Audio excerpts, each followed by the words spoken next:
bago ko po inuuhan ng trabaho na yun, alam ko na mangyayari. Ah, isa lang naman po yung sinabi ko sa sarili ko ay I have no plans of engaging anybody na nagsasabi ng pangit about me.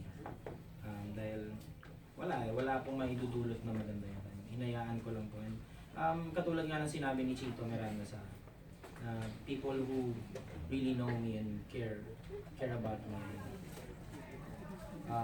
Yung mga taong talagang para sa'yo, makakaintindi.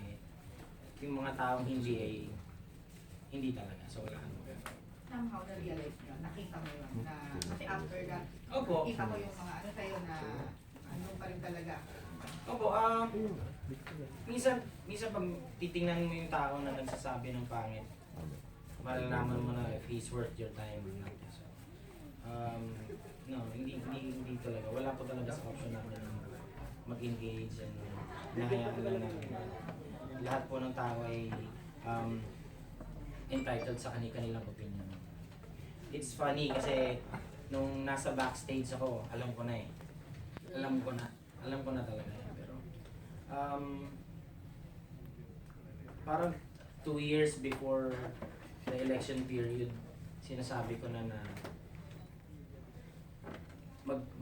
maghahanda na ako. Dahil alam ko na lahat ng mga ginagawa ko 19, 18 years ago, nasa daanan na yun. And wala ko akong choice, kailangan ko talagang daanan. Pagbabalik mo ng Star Record, 10 years after